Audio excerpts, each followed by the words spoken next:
मेरा नाम महिमा है और मैं एक सॉफ्टवेयर इंजीनियर हूँ। तो जैसा कि मैंने अपने फर्स्ट वीडियो में बताया कि व्हाट इज़ एमसीए, एमसीए क्या है, और मैंने कुछ छोटी सी डिटेल्स भी दी जिससे कि आपको ये समझ में आए कि क्या चीज़ कैसे करनी है, उसके लिए क्या क्या रिक्वायर्ड होता है। तो ये सब चीज़ें बात की। सो आज मेरा टॉपिक है, आज मैं जो बताने जा रही हूँ वो टॉपिक है कि एमसीए की क्वालिफ़िकेशन क्या क्या होनी चाहिए, हमें एमसीए करने के लिए क्या क्या रिक्वायर्ड होती है क्वालिफिकेशंस में, और इसे कैसे अप्लाई करते हैं, how to apply for MCA. Okay, so let's start. हम स्टार्ट करते हैं कि क्वालिफिकेशन क्या क्या रिक्वायर्ड होती है। तो मैं बताऊंगी, अगर आपको एमसीए करना है तो आप ग्रेजुएशन करना मस्ट है। अगर आपने ग्रेजुएशन किया हुआ है तो ही आप एमसीए के लिए अप्लाई कर सकते हो। अगर कोई भी हम मास्टर डिग्री अप्लाई करते हैं तो उसके लिए पहले बैचलर डिग्री का होना ज़रूरी होता है, ये तो सभी को पता है। तो उसी के लिए पहले आपको 10th 12th and then graduation करना होगा, इसके बाद ही आप एमसीए के लिए अप्लाई कर सकते हो। अगर आपने एमसीए किया, उसके लिए अगर आप बीसीए भी कर सकते हैं। एमसीए के लिए आप बीसीए कर सकते हो, बीसीए के बाद भी आप अप्लाई कर सकते हो। बीसीए क्या होता है? बैचलर ऑफ कंप्यूटर साइंस, छोटा वर्जन फॉर एमसीए। एमसीए का छोटा वर्जन जो होता है वो बीसीए होता है। Bachelor degree MCA is a master degree. लेकिन अगर आपको एमसीए करना है, आपका मन है करने का, आपको सॉफ्टवेयर इंजीनियर बनना है, बट आपने बीसीए नहीं किया हो, तो कोई बात नहीं। अगर आपने बीएससी भी किया हुआ है तो आप एमसीए कर सकते हो। अगर आपने बीएससी मैथमेटिक्स से किया हुआ है तो आप आराम से कर सकते हो, कोई प्रॉब्लम नहीं होगी। अगर आपने बीएससी कंप्यूटर साइंस से किया हुआ है तो भी आप अप्लाई कर सकते हो, तो भी कोई प्रॉब्लम नहीं है। अगर आपने आईटी से किया हुआ है, इंफॉर्मेशन टेक्नोलॉजी, तो भी आपको कोई प्रॉब्लम नहीं होगी, आप अप्लाई कर सकते हो एमसीए के लिए। एंड अगर आपने किसी और चीज़ से किया है, कुछ लोग ऐसे भी होते हैं जिन्होंने ना मैथमेटिक्स से किया हुआ है, ना सीएस से किया हुआ है, ना आईटी से किया हुआ है, और ना ही उन्होंने बीसीए किया हुआ है, फिर भी वो एमसीए करना चाहते हैं। तो जैसे कि आप किससे अप्लाई कर सकते हो? यस, आप अगर बायोलॉजी से भी किए हुए हो बीएससी तो भी आप अप्लाई कर सकते हो। ज़रूरी नहीं है, कुछ यूनिवर्सिटीज़ ऐसी होती हैं जो कि आपको काउंट नहीं करेंगी, लेकिन कुछ ऐसे प्राइवेट कॉलेजेस भी हैं जो कि बायो से करने वाले स्टूडेंट को भी लेते हैं।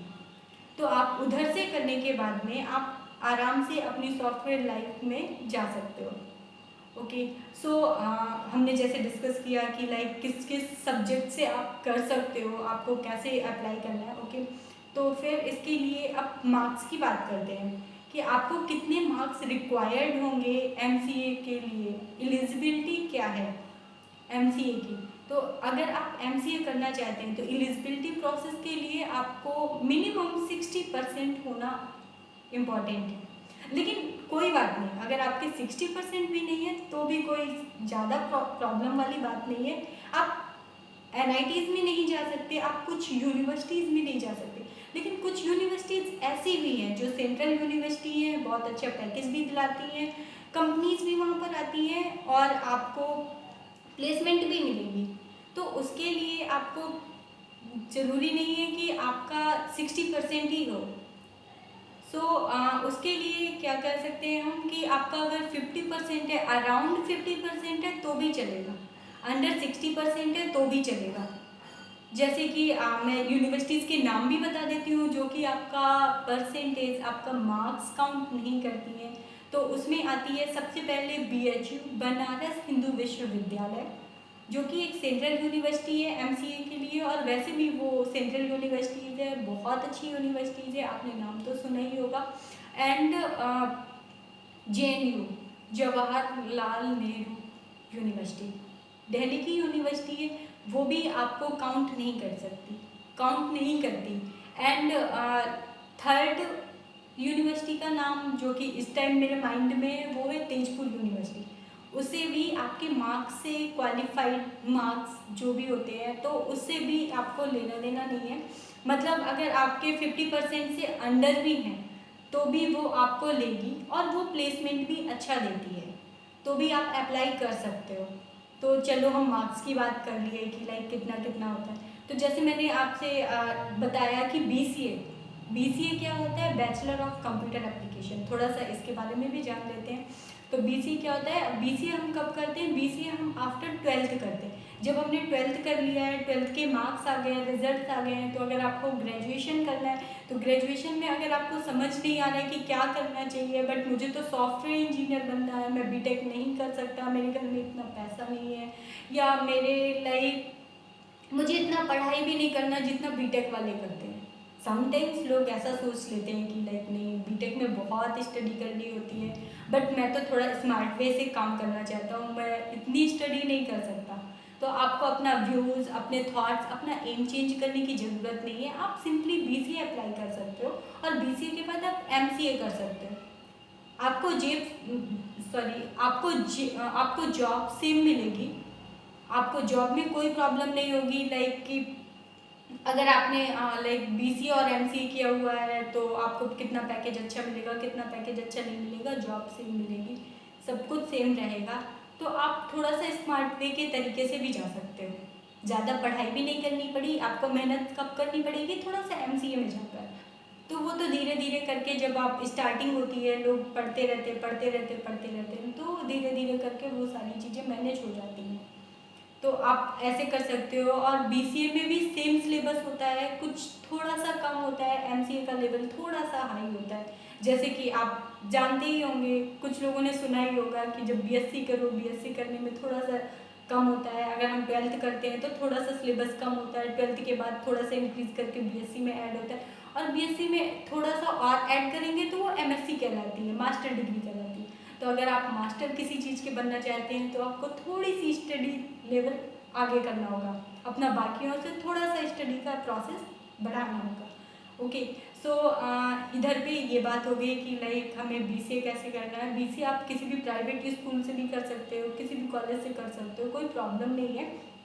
बट अगर आपको एमसीए करना है तो please don't waste your time. अपना टाइम वेस्ट मत करना, अपनी स्टडी वेस्ट मत करना, किसी भी प्राइवेट कॉलेज से कोशिश मत करना एमसीए करने की, क्योंकि आगे प्लेसमेंट्स में प्रॉब्लम होगी। दुनिया बहुत आगे जा रही है, हर चीज़ बहुत फास्ट ग्रो हो रहा है, और मोस्टली कंपनीज क्या करती हैं, वो हमेशा लाइक अच्छे बच्चों को लेती हैं और अच्छे यूनिवर्सिटीज़ जाती हैं, अच्छे कॉलेजेस जाती हैं, वहाँ पे कंपनीज ज़्यादा जाने की कोशिश करती हैं, क्योंकि उन्हें लगता है कि उन्होंने कुछ किया अपनी लाइफ में तो वो यहाँ तक पहुँचे।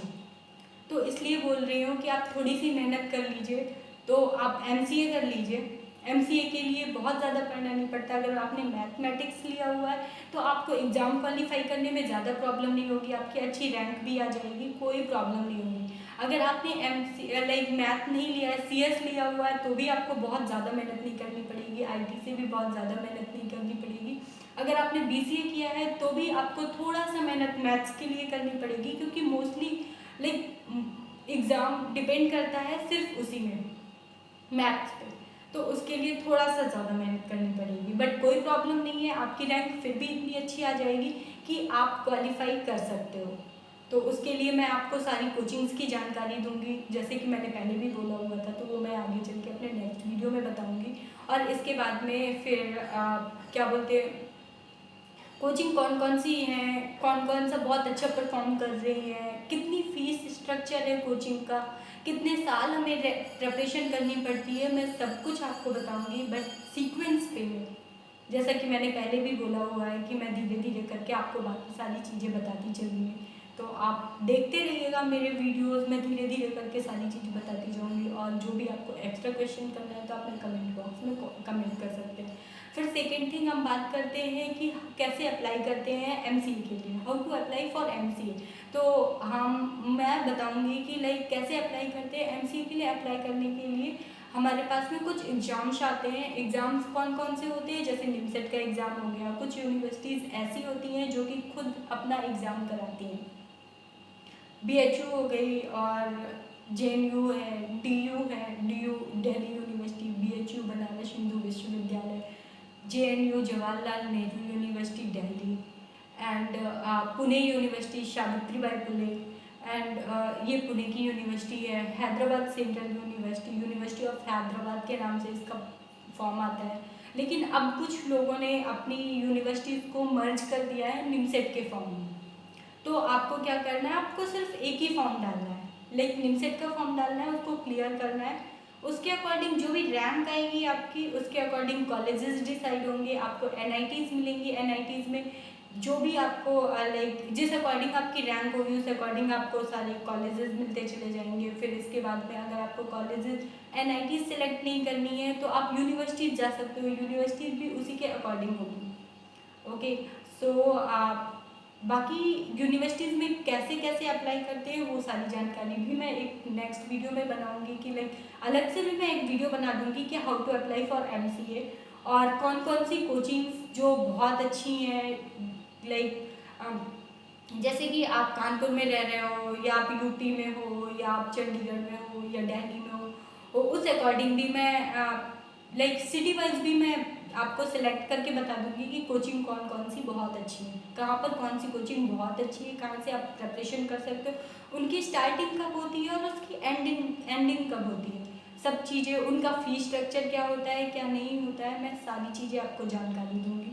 तो प्लीज़ आप जो भी आपके पास क्वेश्चन है, मैं कोशिश कर रही हूँ कि हर किसी को सारी की सारी जानकारी मिल सके। अगर किसी को बिल्कुल भी नॉलेज नहीं है कि ये होता क्या है, तो मैं उसके लिए भी कोशिश कर रही हूँ कि उसे भी चीज़ें पता चल जाए कि हम क्या क्या कर सकते हैं आगे की लाइफ में।